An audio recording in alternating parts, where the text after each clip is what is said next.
Everyone knows the story of the Titanic, but not many people know that Titanic had two sister ships, and that on the night of its sinking, one of them was rushing to help but didn't make it in time. Bad luck seemed to follow the trio of ships, but each one of them had glorious moments that live in the minds of those who sailed in them. Keep on watching to discover a story of awe, ingenuity, and ill fate. And don't forget to click the subscribe button and turn notifications on to join us on the bright side of life. You know how the iceberg hit the Titanic, how the band played to the end, and how the whole tragedy unfolded, but before it happened, it would have seemed an impossibility for such a ship to meet the end it did.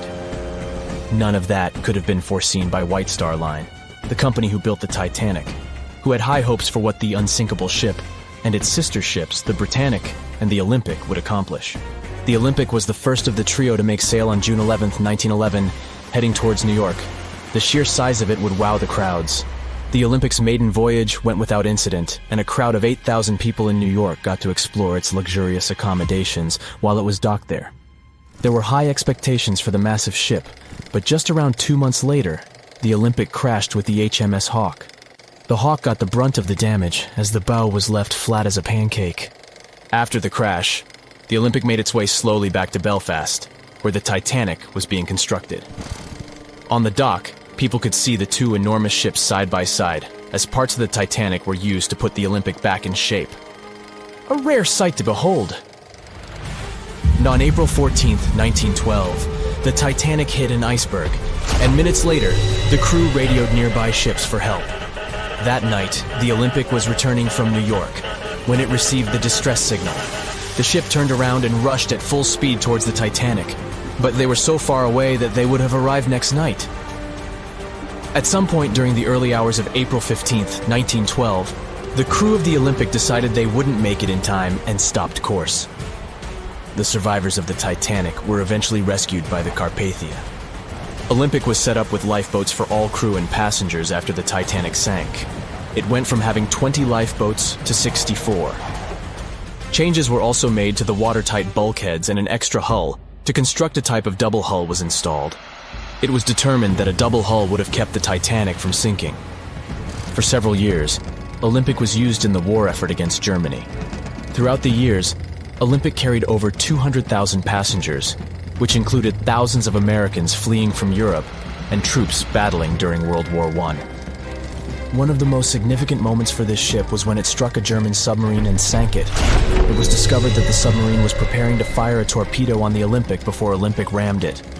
The Olympic ended up sailing the seas for 3 decades, which earned her the nickname of the Old Reliable, despite some previous accidents. It went on to help the survivors on the HMS Audacious when it was sinking, and do what it couldn't for its sister, Titanic. Eventually, bad luck caught up with the Olympic. The ship crashed with the Nantucket Lightship, and the crash signaled the beginning of the end. Beaten up, and after years of service, the Olympic was demolished and scrapped for parts. The Old Reliable saw many years of service and thousands of passengers, but the Britannic's journey was shorter-lived. When the Titanic sank, White Star Line was faced with a problem, since they already had another enormous ship in the works. White Star Line began construction on the HMHS Britannic on November 30th, 1911, around 4 months before the Titanic sank. Although the Britannic was the youngest of the trio of ships, having been constructed last, it was also the biggest. They intended to name it Gigantic, but after the Titanic's disaster, they changed the name to Britannic, since they considered it to be a lucky name. With the Titanic sinking, the White Star Line underwent rigorous investigation, and many changes were made to the Britannic's design. The Britannic looked very similar to the Titanic, and it had what was at the time the largest marine turbine in the world, able to reach faster speeds than the Olympic. With Titanic's fate fresh in their minds, everything possible was done to ensure the safety of this newer ship. The Britannic was eventually launched on February 26, 1914, almost 2 years after Titanic met its end. After the Titanic's disaster, the White Star Line wanted the Britannic to redeem their name. The Britannic was on its way to becoming a successful ship. It transported passengers for over a year and a half when the British government requisitioned it and turned it into a hospital ship during the beginning of World War I. The ship became an even more impressive sight to look at. It was painted all white, with enormous red crosses on its side to indicate it was a hospital ship. One of the ship's surgeons, Dr. J.T.H. Beaumont, thought of it as the most wonderful hospital ship that ever sailed the seas. It could treat as many as 3,309 patients at once. This is how the Britannic became His Majesty's hospital ship, or HMHS Britannic.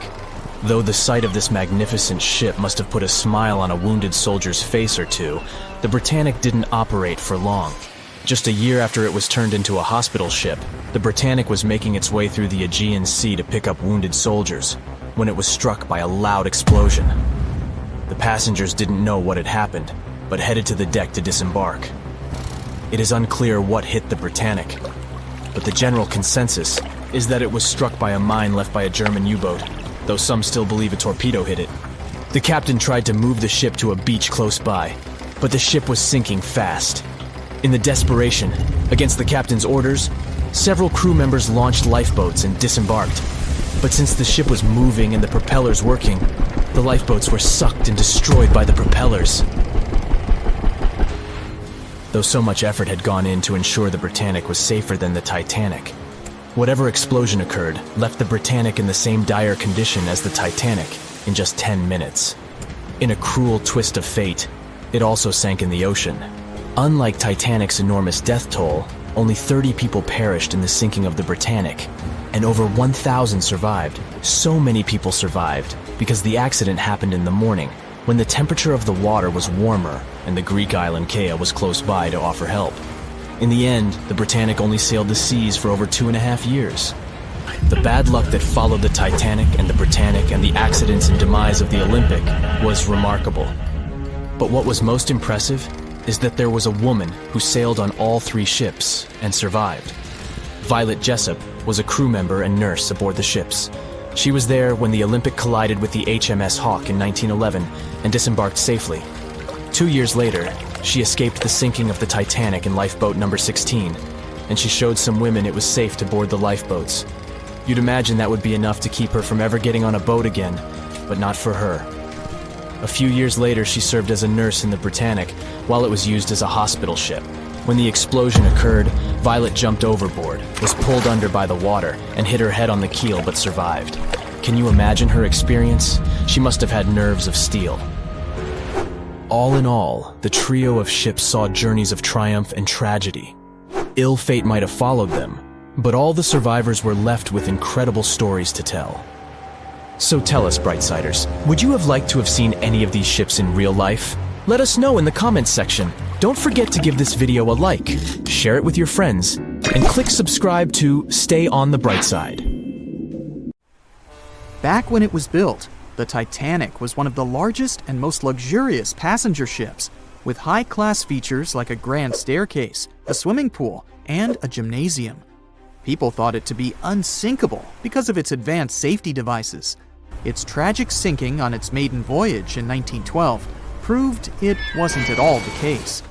It wasn't until 1985 that the Titanic's wreck was finally rediscovered using state-of-the-art sonar technology. Ever since, thousands of items have been recovered from the Titanic, many of them being put on display or sold for auction. Things like jewelry, a life jacket, a menu from the ship's restaurant, or even a sample square of carpet from the first-class stateroom have all baffled the public and told stories of the many on-board people. Scientists have even tried to come up with strategies to get the Titanic back up. Not because they want to put it up for display, but so it can be properly studied, and more importantly, to stop it from getting more and more damaged at the bottom of the ocean. Some have suggested filling the wreck with ping pong balls to make it float, while others even considered injecting it with 198,000 tons of Vaseline. Another creative solution was proposed, the idea of using a giant claw or scoop to lift the Titanic. Nobody came up with this device. Using 500,000 tons of liquid nitrogen to trap it in an iceberg that would float to the surface was also considered, but all these potential strategies had to be eventually let go, since the Titanic is way too fragile to ever be recovered. As the Titanic's iconic bow railings are in danger of collapsing, metal-eating bacteria continue to chew away at the ocean liner's wreckage. an undersea exploration company plans to gather data about the ship's deterioration in annual expeditions. They hope this will help them learn more about the Titanic, and also more about the ecosystem that shipwrecks create. The over 100-year-old ocean liner is also being damaged by deep-sea currents daily. Some experts predict that the ship could disappear in a few decades due to holes in its hull. The deck that passengers crowded on as the ship sank has caved in. The gymnasium near the grand staircase has also fallen in, and a 2019 expedition found that the captain's bathtub, which became visible after the outer wall of the captain's cabin fell away, is no longer there. Those annual expeditions also gather data about the creatures living at the site, including crabs and corals. Surprisingly, many species have only been seen there at the Titanic wreck, so scientists are curious to find out more about them. The most famous out of all these creatures is the Halomonas titanicae. It's a bacteria, and it was discovered on the wreckage of the Titanic. What's interesting about this creature is that it's able to thrive in extremely salty environments. It's also been resistant to several antibiotics, unlike other types of bacteria. It's probably because of this superbacteria that the deterioration of the ship's iron hull happened so fast. The expedition will also look at the debris field and its artifacts. On the site, there are still traces of little personal items like clothes and luggage. One of the most interesting stories about Titanic artifacts is that of the passengers' shoes. Most of the Titanic items that have been lost at sea deteriorated or disappeared completely. But not the shoes. They seem to be able to resist the harsh conditions. On top of that, the leather in most shoes is perfectly preserved, probably because of tannin, a substance used in the tanning process of leather. It helped the shoes resist the damaging bacteria found underwater. All this exploring might have gotten you all excited. If that's the case, I have some good news to share. You might even be able to join the expeditions. To personally explore the Titanic, you have to plan ahead and apply to be a mission specialist with OceanGate, the company responsible for the journey. However, this experience does come with a high price tag of $250,000. Despite the cost, this once-in-a-lifetime experience is in high demand because of the limited spots available. If you can afford the exploration, you will have the chance to collaborate with renowned specialists in marine biology, oceanography, the Titanic, DNA, and the deep ocean. Accommodations and meals on the dive support vessel are also included, as well as training and guidance from specialists before and during the mission. Lastly, you don't even need to bring your own gear, as the expedition equipment is included as well. Sure, ships have evolved and modernized over the years, and these days we have technology that is way better than that available on the Titanic. But this ship remains an amazing piece of history because of its many unusual features, like the fact that the Titanic's whistle was loud enough to be heard over 11 miles away, or the fact that the ship's hull was painted with a special mixture of red lead and linseed oil, which was believed to be effective in preventing the growth of seaweed and other marine organisms. However, despite popular belief, the ship's iconic fourth smokestack was not functional and was only used for ventilation and aesthetics. Probably one of its biggest flaws was its number of lifeboats. Despite its size and luxury, the Titanic only had 20 lifeboats on board, which were not enough to save all of its passengers and crew once it hit the iceberg. The Titanic may be the most famous shipwreck, but it's not the only one. The fleet of Kublai Khan tells a similar story. This one was a large naval force commissioned by the Mongol ruler Kublai Khan in the 13th century. The fleet was intended to travel to Japan and establish the Mongols as powerful rulers in the region. However, in 1281, the fleet was supposedly caught in bad weather and was seriously damaged, with many ships being destroyed. Legend has it that the fleet was torn down by a massive typhoon that came to be known as the kamikaze, or divine wind. This strong storm was believed to have been sent by the higher spirits to protect Japan from the Mongols. The truth about its disappearance remains a mystery to this day. However, the wreckage of the fleet, or parts of it, appears to have been discovered in the 1980s by Asian archaeologists. They dug across the site and studied the remains of the ships at a location near Imari Bay. The shipwreck is, to this day, considered to be an important archaeological discovery. That's because it informed us how well prepared the Mongols were back in the day in terms of their ships. Another tragic story is that of the RMS Empress of Ireland. This was a British passenger ship that operated until May of 1914. This is when the ship was sailing from Quebec City to Liverpool, but it ran into the Norwegian collier SS Storstad in the fog off the coast of Rimouski, Quebec.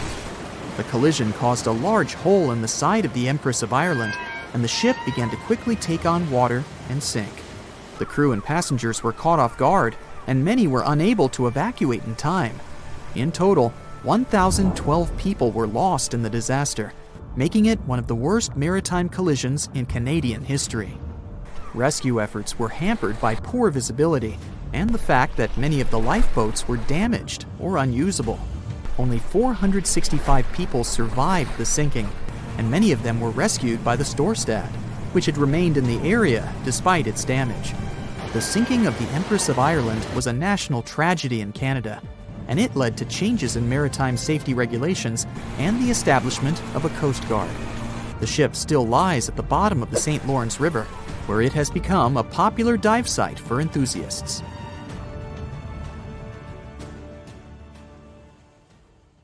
They were on their way to the New World when a rendezvous with an iceberg crushed all of their dreams and hopes. There was panic and tears and heartbreaking goodbyes, like that of Jack and Rose.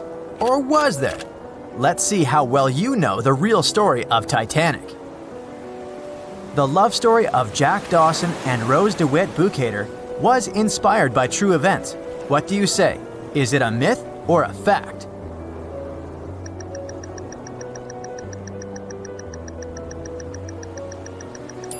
The most emotional Titanic love story was actually all made up by the screenwriter and director of the famous movie, James Cameron.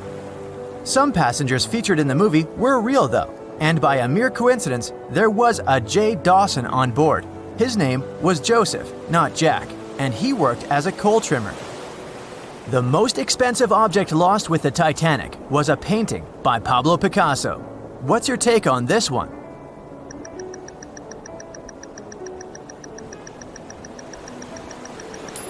It's a myth. Another one given to us by the famous movie. The most valuable item that went down with the Titanic was probably a Mary Joseph Blondell painting, created in 1814. Some other valuable items were a violin that belonged to Wallace Hartley, the musician who insisted that they had to play till the very last moment. There was also a 1912 Renault Type CB Coupe de Ville that would now cost millions of dollars, a handwritten manuscript by Joseph Conrad, first edition essays by Francis Bacon, 5 Steinway grand pianos, and, of course, some fine china plates and cups, and first-class passengers' jewelry. The Titanic was the largest and the most luxurious passenger ship of its time. Does it sound real to you?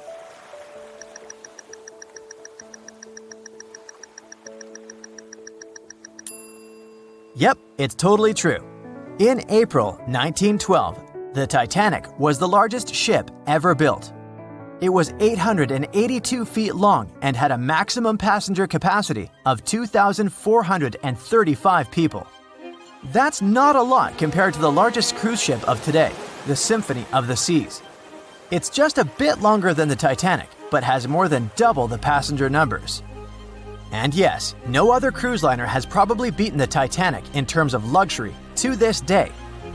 It costs more than $200 million to build in today's money. The tickets were also quite expensive. Duh! First-class tickets ranged in price from $1,700 in today's money for a berth up to $50,000 for one of the 2 parlor suites. Second-class tickets were $700. Third-class passengers had to pay between $170 to $460. Most of the passengers of the Unsinkable ship managed to survive. True or false?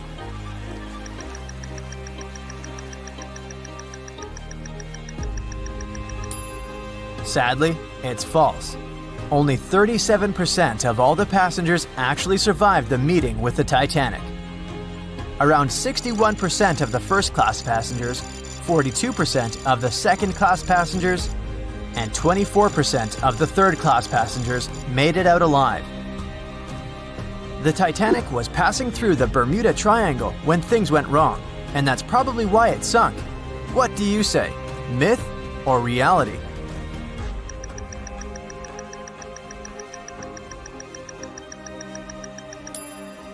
It's 100% a myth. The Titanic never even came close to the Bermuda Triangle. The liner sank about 400 miles south of Newfoundland, which is a huge distance to the north of Bermuda, the infamous area where ships and planes disappear without a trace. We might have the moon to blame for the sinking of the Titanic. True or false?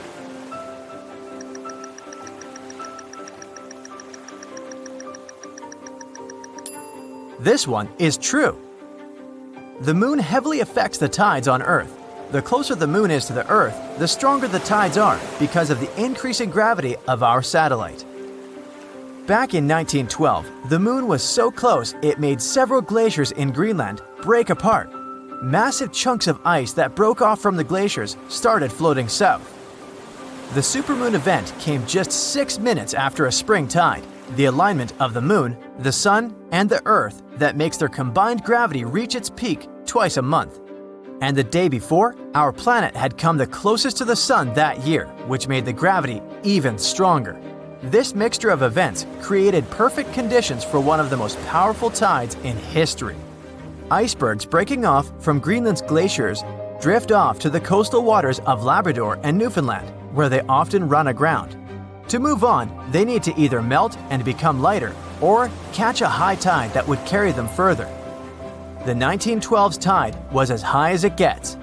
So they shifted many shipping routes south because of the huge amount of icebergs. But not the Titanic, of course, as they believed it was unsinkable. It took 4 hours and 40 minutes for the Titanic to sink. What do you say?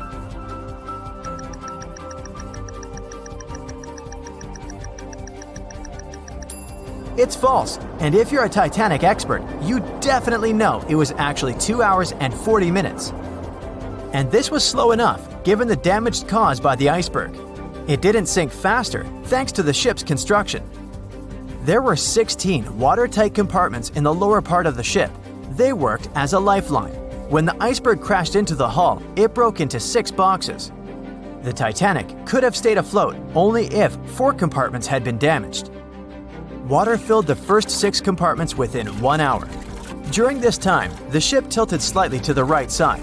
Then, water began to flood the 7th box when all 6 boxes were filled. And from that moment, the sinking rate was growing with every second. The ship's bow sank under the water, and then the stern filled up. One of the leading reasons for the Titanic tragedy was signal rockets. True or false? What's your take on it?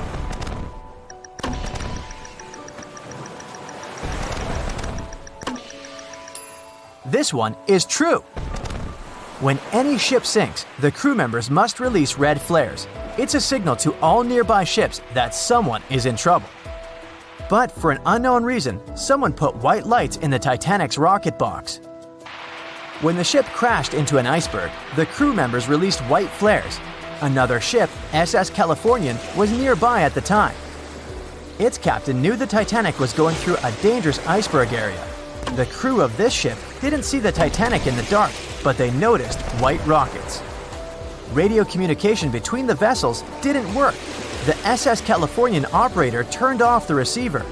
The Californian captain felt that something was wrong, so he sent a Morse lamp signal to the Titanic. But it was too late. The ship was already underwater, so no one could respond. Another ship, Samson, was sailing alongside the Titanic. It drifted with lights off since it was catching seals, and that's not legal. When the captain saw the Titanic's white rockets, he thought it was the Coast Guard. So Samson sailed away as fast as they could. They realized they had abandoned the drowning passengers once they made it to Iceland and learned the horrible news. In 1996, one expedition managed to raise the Titanic from the ocean floor. Do you believe it?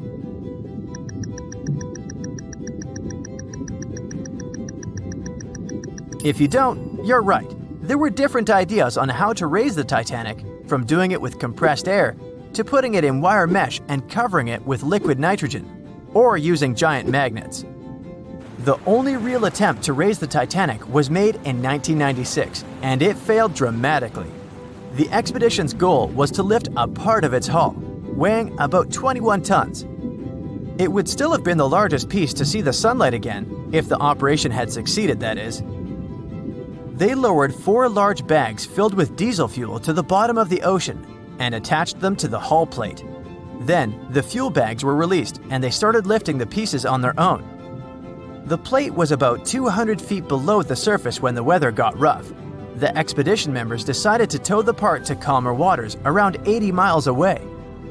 Long before they reached the towing destination, half of the plate broke off and sank to the bottom again. 2 of the lifting bags seemed to have broken loose and the hull went down. The Titanic will most likely crumble to dust halfway up if someone tries lifting it again. So, how many correct answers do you have? Let me know in the comments below.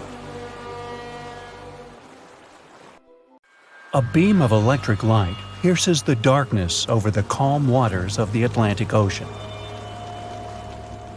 The Titanic is quietly making its way through the waves, its passengers asleep, when suddenly a monstrous white shape is caught in the light beam. The fateful iceberg is about to rend the side of the legendary ship.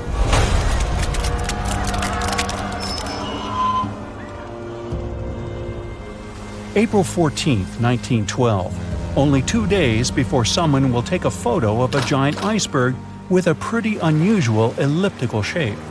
It turns out that this iceberg most likely formed out of snow that fell 100,000 years ago.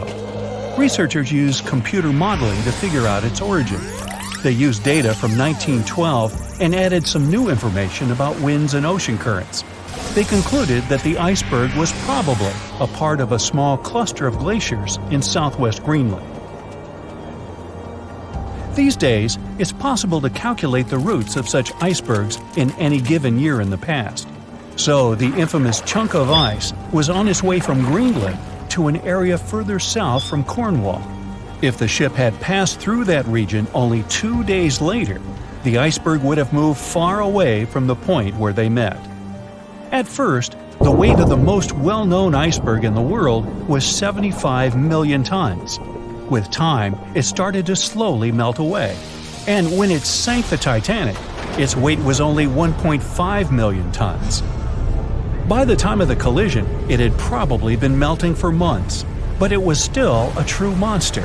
When the Titanic sank, the iceberg was 400 feet long, and more than 100 feet of its surface was above the water. Some people believe it was a supermoon that caused the Titanic to sink. That night, there was a rare lunar event. It hadn't happened for 1,400 years. In normal conditions, the iceberg wouldn't have traveled so far south without melting and losing the largest part of its mass. But the supermoon could have been the reason for an unusually high tide that pulled the iceberg away from the glacier way faster than usual. There's a specific type of bacteria that slowly consumes the remains of the Titanic. Salt corrosion, ocean currents, freezing temperatures, plus this rust-eating microorganism might consume the entire wreckage. American actress Dorothy Gibson was aboard the Titanic. She survived, and when she arrived in New York, she started filming a movie called Saved from the Titanic almost right away. The movie was released only a month after the Titanic sank, and in the movie, she even wore the same shoes and clothes she had during the actual disaster. The movie was a big success at that time, but the only known copy was destroyed in a fire. 14 years before the Titanic sank, a novella called Futility had been published, and it seemed to have predicted the whole event. The plot centered around a fictional ship called the Titan that sank during its voyage. The Titan was almost the same size as Titanic, and they both went to the bottom in April. The reason was hitting an iceberg, too. Both the real and fictional ships were described as unsinkable, and both of them had the legally required number of lifeboats, which, as it turned out later, were nowhere near enough. We've seen it in the movie, but there were some real-life love stories happening on the Titanic too. 13 couples even took a trip on the Titanic as part of their honeymoon. One of the couples owned Macy's department store in New York. Once it became clear the Titanic was rapidly sinking, the woman refused to go into a lifeboat without her husband. But he didn't want to join her while there were still women and children who he thought had to go first. Then his wife gave her coat to her maid. She insisted that the maid should get into the lifeboat, and she wanted her to be warm. As for the woman herself, she decided to stay with her husband till the end. Some people believe Titanic sank because of a mummy, not an iceberg. It all started around 1000 BCE with a mysterious woman who lived in Egypt, in the City of Thieves. People knew little about her, but they called her a priestess. Her mummy was put in a wooden sarcophagus and covered with a large lid with the image of her face and some mystical inscriptions. This place had been hidden until the first half of the 19th century, when a group of locals accidentally came across it. They disturbed her peace. No one knows how, but the mummy disappeared that day without a trace.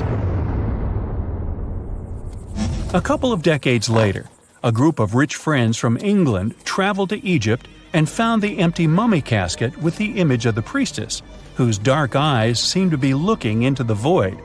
They decided to buy it, but the buyer disappeared the same night before he even got the case. All members of the group had some accidents. The casket changed its location a couple of times until it, as some believe, ended up on the Titanic. It took more than 70 years for a robot submarine to find the ruins of this legendary ship. The wreck lies nearly 13,000 feet under the surface of the Atlantic Ocean, split into two halves. Why did the liner break apart? No one knows exactly. Some think it happened because of the water that got inside when the ship collided with the iceberg. The pressure was so powerful it separated two parts of the vessel, starting with the ship's bottom structure.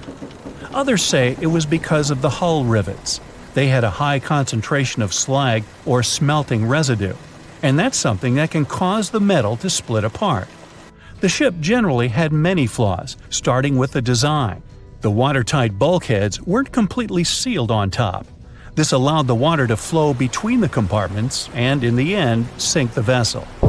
The iron of the ship's rivets and steel of the hull ended up ruined because of high sulfur content, cold temperatures, and high speeds. The steel shattered and the rivets popped out quite easily. Because of this, Titanic sank 24 times faster than it would have otherwise. If the ship had hit the iceberg head-on instead of ramming it with its side, it would have probably stayed afloat. How come the crew members didn't have binoculars? It would have surely helped them spot the iceberg on time and maybe even avoid the disaster. But the binoculars on the Titanic were locked in a storage cabinet. Only one crew member had the key, and he had been transferred off the ship right before it set sail. He later said he hadn't remembered to hand over the key. But even without the binoculars, the ship might have had some time to change course and avoid the collision if the crew had gotten some warning. But that's the thing, someone did warn them. About an hour before the incident, a ship that was relatively close to Titanic, the SS Californian, sent a message to inform them it had stopped because of dense ice field. But the warning never got to the Titanic's captain. Some experts say it was because the radio operator didn't think it was that urgent. And later, the SS Californian said they didn't get a call for help from the Titanic because their radio operator was off duty. Some say the crew on the Titanic couldn't spot the iceberg on time because of an optical illusion. Atmospheric conditions that night probably caused super refraction, which could have camouflaged the berg. After all, no one actually saw the iceberg until it was too close to the ship to somehow avoid the crash. Not even a whole minute passed between the moment they saw the iceberg and the collision. It was only 37 seconds, and it took Titanic 2 hours and 40 minutes to disappear below the ocean's waves.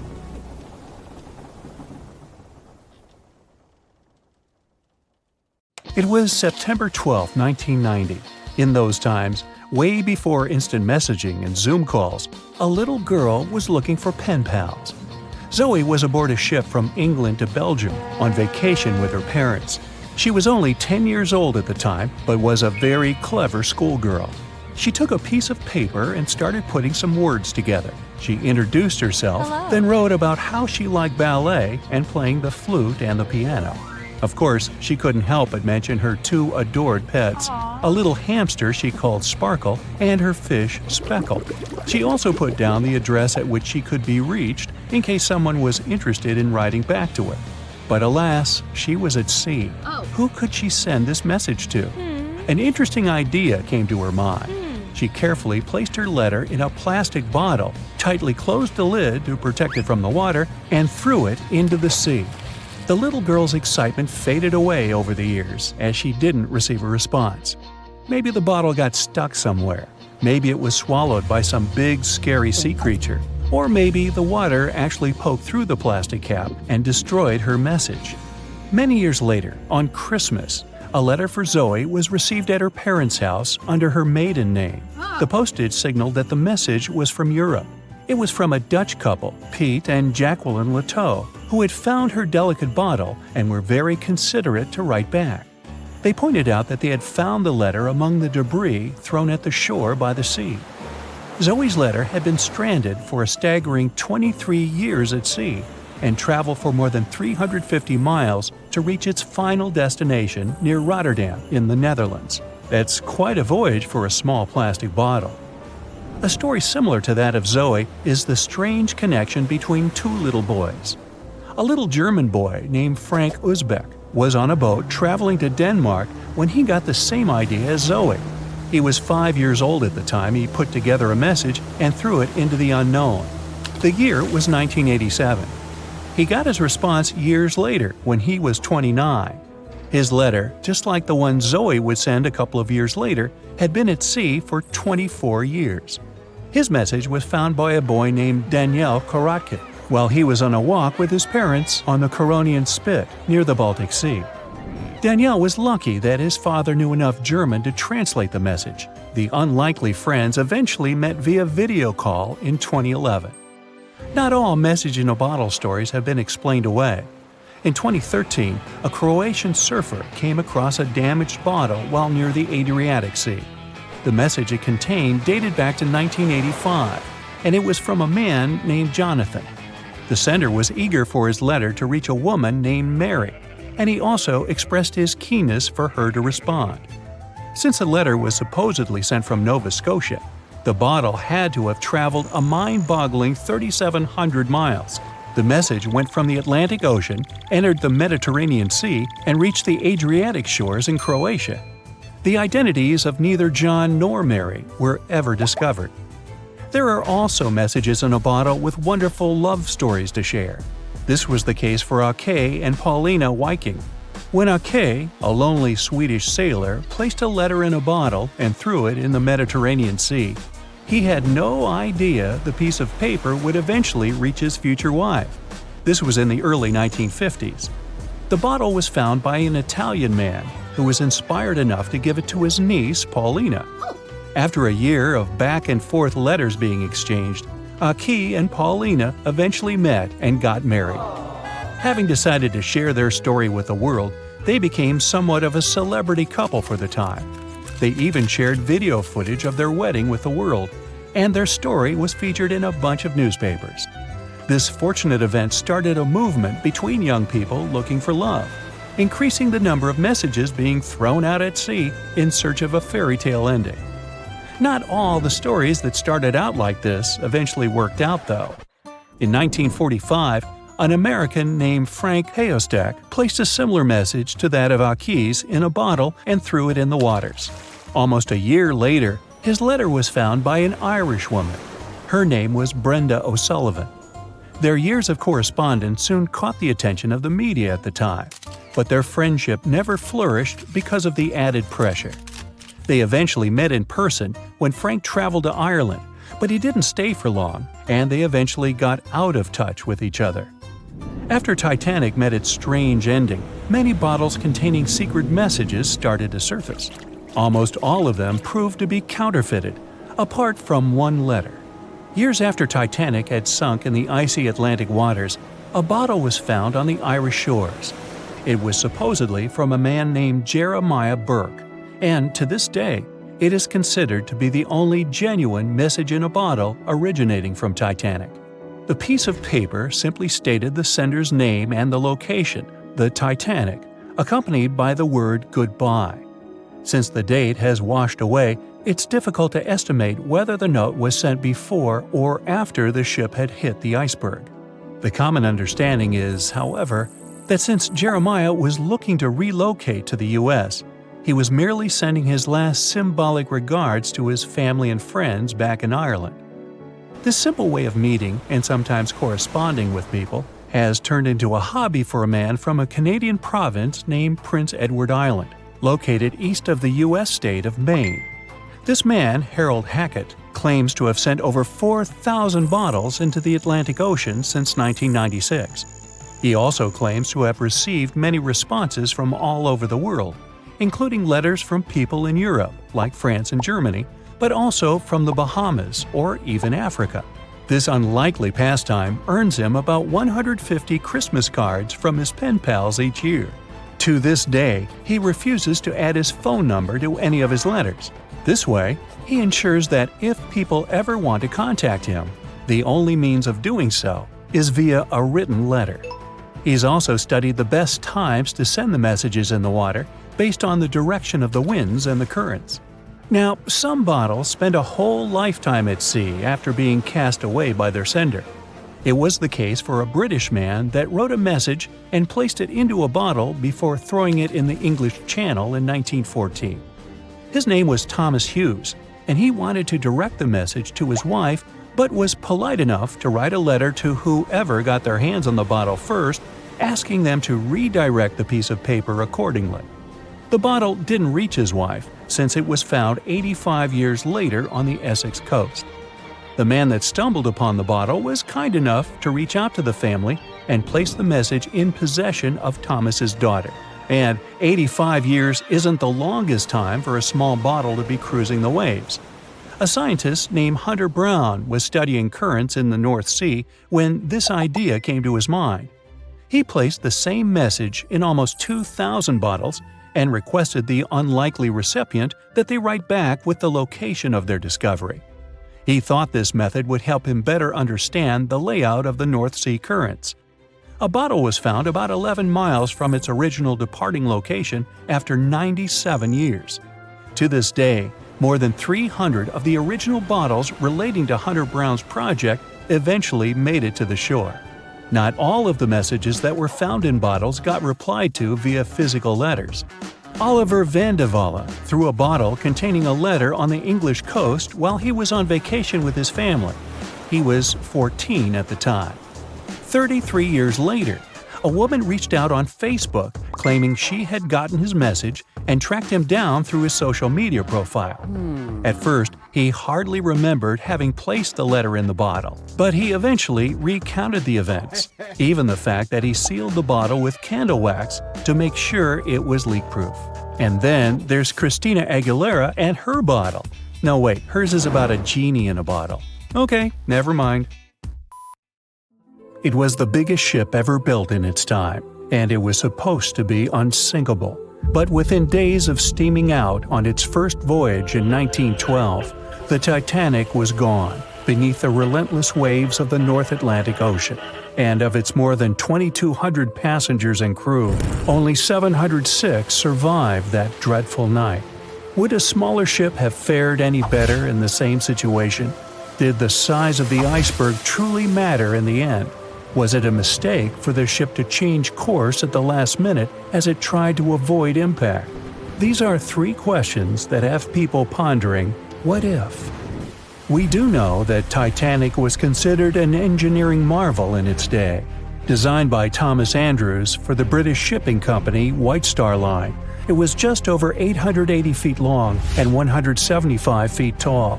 Built with abundant space for 840 staterooms, a swimming pool, a squash court, a gym, and 2 dining rooms. But it was below deck that one of its most impressive new features could be found. Titanic's hull was divided into 16 compartments designed to be watertight. Up to 4 of these compartments could take on water in the event of a breach, with the remaining 12 helping to keep the damaged ship afloat. It was thanks to these compartments that the ship was regarded as unsinkable. Rumor has it that Philip Frank, White Star Line's vice president, even declared, "There is no danger that Titanic will sink. The boat is unsinkable, and nothing but inconvenience will be suffered by the passengers." On April 14, 1912, that proved to be mistaken when Titanic struck an iceberg. As ice ripped along the ship's hull, several of those watertight compartments ruptured. It took only 2.5 hours for Titanic to sink. Did the size of the iceberg that hit Titanic seal its fate? Would a bigger or smaller iceberg have made any difference? Icebergs come in a wide variety of shapes and sizes. They are pieces of ice that have broken away from glaciers or ice shelves in the Arctic and Antarctic, and are now wandering across the ocean until they eventually melt. One of the tallest icebergs ever found would have easily dwarfed Titanic. Discovered in 1957, it was 550 feet high. That's close to the height of the Washington Monument. Imagine ramming into something that big. Smaller icebergs, though, can turn out just as dangerous. Some are the size of houses and called bergy bits. Others, closer to the size of a car, are called growlers. These can be much harder for ships and boats to locate, making them more difficult to avoid. And, though smaller, they can produce a lot of damage when hit. It's also critical to recall that icebergs are always bigger than they seem, with the majority of their mass lurking below the ocean surface. In fact, over 80% of an iceberg's volume is underwater. Most of its sharp, jagged edges cannot be seen. Roam too close, and you risk damaging your ship's hull. Because Titanic had little notice of its impending doom, a smaller iceberg, struck at the same angle, could still have been enough to bring that mighty ship down. Now, it's possible that had the iceberg been larger, it would have been spotted sooner. Titanic might have had time to alter course and avoid the impact. But missing that one iceberg would not have guaranteed Titanic's safety. It was traveling in a dangerous stretch of the Atlantic called Iceberg Alley. It's located 250 miles east and southeast of Newfoundland, Canada. Behind one iceberg, there could be another, and another after that. And so the crew on board had to remain very attentive to avoid several potential collisions, not just one. A smaller ship might have been better suited for the trip. Titanic's size was certainly a challenge when it came to steering. In fact, it had just left her dock in Southampton when it nearly collided with another smaller ocean liner, the SS New York, missing it by just 2 feet. The gigantic steamship was obviously not made for maneuvering quickly in tight quarters. A ship that size required time and space to change course. But when it comes to ships versus icebergs, a ship's size doesn't always matter. The Islander was a steamship designed to travel the Inside Passage in Alaska. In the summer of 1901, it struck an iceberg, which tore a hole in the front portion or bow of the ship. The vessel did not sink right away, and the crew tried to steer it to safety. Ultimately, its bow completely submerged, and its stern was lifted up and out of the water. It didn't take much longer before the ship sank completely. Of the 168 passengers and crew members, 128 survived, and $3 million in gold was lost. Islander had a 240-foot hull, making it almost a quarter of the size of Titanic, and that smaller size didn't seem to be much help in preventing a collision with an iceberg. And then there was the Hans Hedtoff in 1959. Also known as the Little Titanic or the Danish Titanic, it was referred to as the safest ship afloat. It was 272 feet long with 95 people on board. Much like the real Titanic, the Hans Hedtoft was specifically engineered to handle most of what the sea could throw its way. Along with its double steel bottom, it also had an armored bow and 7 watertight compartments. How could such a ship sink? But it could, and it did. It was on its first voyage, returning to Copenhagen, when it ran into trouble. On January 30th, it hit an iceberg. An SOS was sent, but when the Johannes Cross arrived to help, the Hans Hedtoft was nowhere to be found. The only evidence of the ship's existence was a lifebelt that was washed ashore in Iceland 9 months later. Again, the ship's smaller size didn't work in its favor.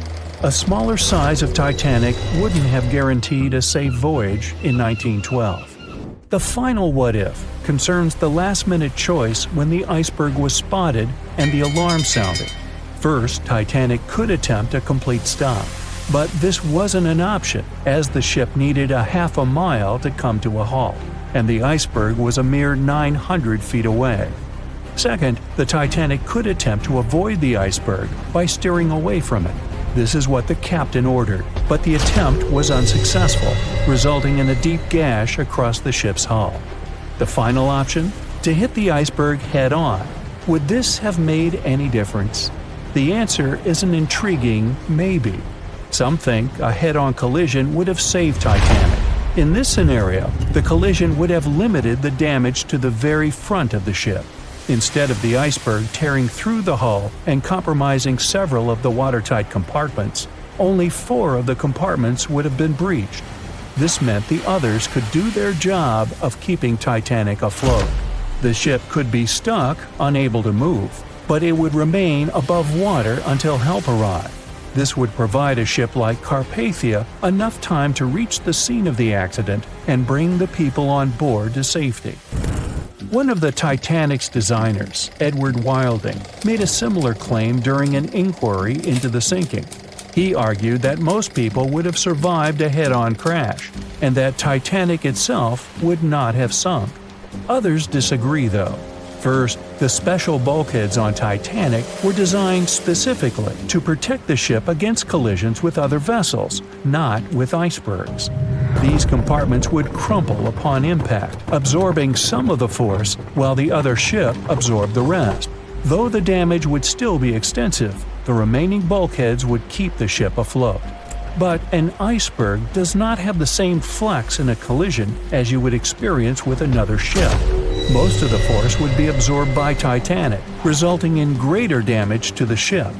Even worse, the impact would be carried through the full length of the ship. Rivets would burst, seams would tear, the compartments would quickly flood, and the ship would sink even faster, resulting in fewer survivors. In any case, as with most what-ifs, we'll never really know the answer. As tragic as Titanic's first and last voyage was, it did result in changes that helped make venturing out to sea much safer. Findings from hearings on the disaster led to the creation of the International Ice Patrol, or ICC, in 1914, an organization that tracks icebergs in the Atlantic and Arctic Oceans to ensure vessels in the area can avoid them.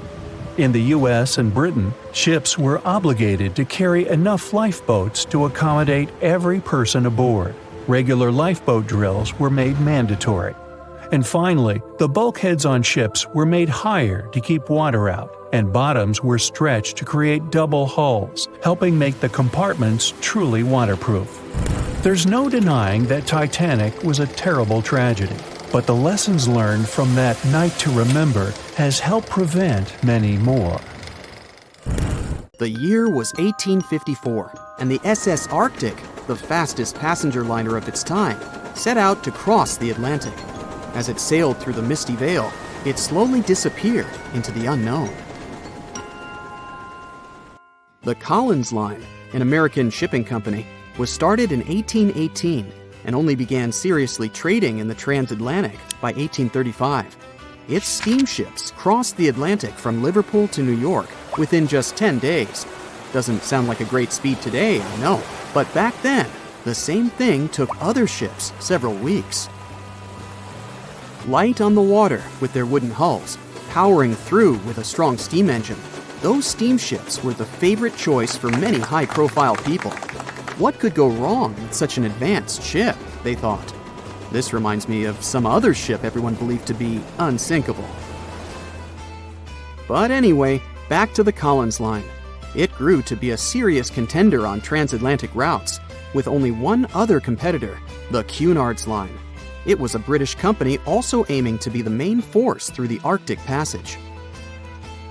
In 1835, the company received a new ship that traveled to Liverpool and came back to New York with the largest cargo ever at that time. From then, the Collins Line was steadily growing. It seemed like there would only be future successes for it. Unfortunately, their lavish ships became costly to run with the amount of coal used. Massive power along with weak wooden hulls meant they needed many repairs after each voyage. So, every trip ended up being expensive. But since the ships were safe and had a great reputation, people were willing to pay the price, and the company was definitely not in crisis. They had achieved something no one had managed to do before them. Like I told you, their ships crossed the Atlantic in a whopping 10 days, and Edward Collins, the owner, was very determined to maintain the pace. Their 5 ships easily outran the Cunard's Line of only 3. With this great praise, it provided more attention. Though the Cunard's ships were slower with their iron hulls, they believed there was still profit, regardless of how slowly they sailed. Among Collins' ships, the Arctic, the third of them to be launched, was the largest, reaching 284 feet long, with 2 side-lever steam engines, each with 1,000 horsepower. The paddle wheels made 16 revolutions a minute when at full speed. At the time of its launch, the press called it the most stupendous vessel ever constructed in the United States. But glamour and fame couldn't avoid what would come next. On the 27th of September, the Arctic was on its journey from Liverpool to New York, continuing a speed pace through the thick fog. It's possible that by that moment, after 4 years of record-breaking trips, the crew became overconfident with their sailing and the ship. Going only 50 miles from Newfoundland, they carelessly continued through the fog with no radio contact, sonar, or any other form of identifying objects, equipped only with Morse code. A smaller ship, the SS Vesta, which operated as a fishing vessel, often worked around Newfoundland. It was passing through the same path as the Arctic and crashed into its side.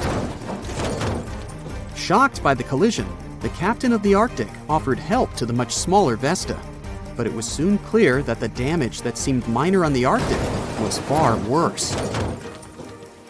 Beneath the waterline, a hole was letting water into the hull.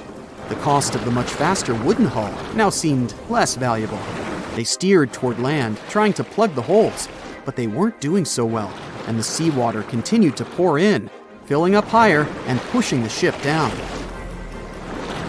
And finally, once the engine room was full, it put out the boilers, taking away the massive power the Arctic was once legendary for. They moved slowly until coming to a complete stop. The ship continued to sink, and the order was to abandon it. At the time, maritime law allowed for the Arctic to carry only 6 lifeboats, only capable of saving 180 people. The crew and some of the passengers managed to push their way aboard and took most of the seats on those boats. Things were pretty wild, and everyone forgot about their manners, not letting the ladies and the youngest ones board first. It took 4 hours for the Arctic to sink. 150 crew and 250 passengers were on board. Those that weren't able to find a lifeboat made a desperate attempt to build their own rafts from parts of the ship. 2 days later, only 3 boats made it safely to the shore. The other 3 were never found. Believe it or not, the rescue party also saved some people that had been clinging to the wreckage for 2 days. Unlike the crew, the captain went down with the Arctic, but amazingly survived. He would be only one of 85 people that made it, out of the 400 on board. When the news arrived 2 weeks later, the public responded with great sadness to the losses. Great anger soon followed towards the poor safety measures and the crew. The press published demands to change the laws for more lifeboats. It only made sense to have enough for every person on board a ship. But they ignored those requests. This neglect would lead to more disasters in the future. Enough lifeboats would only come into maritime law some 60 years later, after the disaster of the Titanic. Edward Cullen's wife and 2 children were also aboard the ship and didn't return. He was heartbroken, but didn't stop running his business. The Collins line still had a reputation to uphold, the biggest, fastest, and most luxurious on the Atlantic. Edward Collins would now build an even better ship than any other. It was named the Adriatic, and it was the largest ship in the world, 354 feet long. With 2 alternating steam engines that had never been built of this size. These steam engines at the time were at the height of engineering, though today you can only see them in models and toys. With the new addition of 2 masts, the Adriatic would also be able to sail if needed. Luckily, they made some lessons from the disaster of the Arctic. But before their new ship, the Adriatic, was built, another disaster had occurred. The sister ship of the Arctic had also sunk. They believed this second ship was desperate to stay in front of the Cunard's line and hit an iceberg somewhere during the race. This weird contest took the lives of 141 people. The desperation of Collins and his weakly built hulls pushed the company towards bankruptcy in 1858. The newly built Adriatic, costing over $1 million, had only made 1 voyage in the end. And even that voyage was considered a disaster. The ship collided with a tugboat. It still managed to finish its maiden voyage at a suitable time. After the company had gone bankrupt, they had to sell the ship for only $50,000. They removed the great giant engines, replacing them with only sails. Although it was once the greatest ship on the high seas, it was only 30 years later until it was abandoned, labeled irreparable, and anchored in a river. The other remaining ships were also sold and only used for parts. Edward Collins left the industry altogether, seeking work on dry land instead. As the Collins line was no longer in the mix, the Cunards would grow in strength. Without competition, they would win the Blue Riband for the next 30 years, and 180 years later, after producing hundreds of ships. They still have a constant presence on the seas as they provide transatlantic crossings, world voyages, and leisure cruises. To this day, the Cunard line is the only one to run ships between Europe and America, and it's great proof that it's not always the fastest that's the best.